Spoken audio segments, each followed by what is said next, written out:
her that she could take a day off. Actually, another day in a long line of days off. As the maid of honor, Ariel could hardly refuse Violet, who was so excited about her upcoming nuptials. Lance Wells, the groom-to-be, had planned all sorts of wedding events over the past week. First, it had been whale watching, next, an escape room adventure, then line dancing, and now hiking on unmarked trails. Lance had insisted on this excursion, and Violet seemed to want to do anything that Lance said, because she was in love. Ariel didn't like the sour grapes twisting in her chest.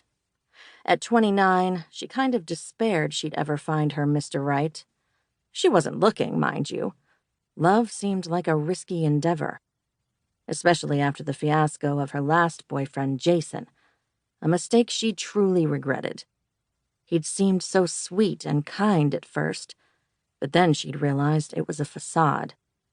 She didn't care for the man he really was, and had broken off their relationship.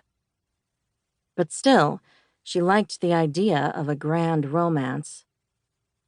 Up ahead, Violet crested the rise and disappeared. With a grunt of frustration, Ariel stepped up her pace. She was honest enough with herself to realize she was a tad bit jealous and sad because she was losing another friend to marriage. Violet and Lance's wedding would be the 5th one that Ariel had been involved in over the past year and a half. What was it about nearing 30 that made people decide it was time to marry? But Ariel really was happy for Violet. She was her best friend.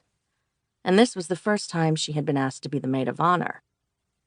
However, Ariel couldn't banish the deep sense of unease niggling at the back of her mind.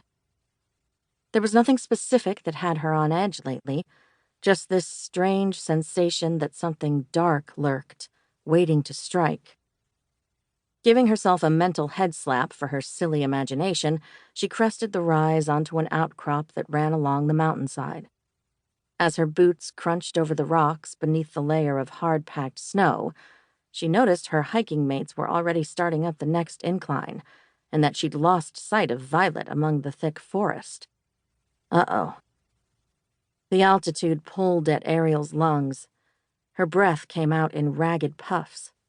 Shielding her eyes from the overcast sky, she contemplated the next mountain. Really? They were going to hike up that now? Making a face, she turned to look out over the vista, needing a moment before she hurried after her friends. From this vantage point, she could see the majestic Denali Mountain, the tallest in North America, and the sprawling city that was Anchorage, the place she called home. Movement in the sky caught her attention. A bald eagle soared, its wings spread. The white tail and head were so bright in contrast to the bird's dark body. Though Alaska was home to the bald eagle, Ariel never tired of them. Seeing the majestic bird reminded her of the verse in Isaiah that said, "Those who hope in the Lord will renew their strength. They will soar on wings like eagles. They will run and not grow weary. They will walk and not be faint." She scrambled to lift her camera to take pictures. The eagle dipped lower. Ariel hurried along the outcrop to the very edge where it narrowed, snapping off images as the bird dipped, clearly looking for dinner.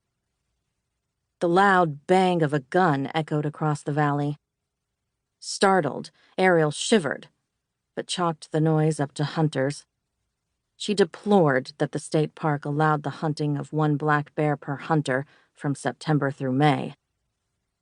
Refocusing on the eagle, Ariel continued to take snapshots as the bird dove below the tree line and out of sight. Staring down the side of the cliff made her dizzy.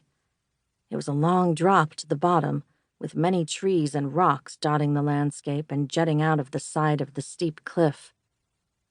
A moment later, the eagle swooped toward the sky with a hair dangling in its mouth. The bird turned in a big arc and headed right toward Ariel. Her heart stalled in her chest. These were going to be fabulous photos. From behind her, the rush of footsteps made her wince. No doubt Violet coming to retrieve her wayward maid of honor. As the eagle flew overhead, a hand on Ariel's back shoved her forward.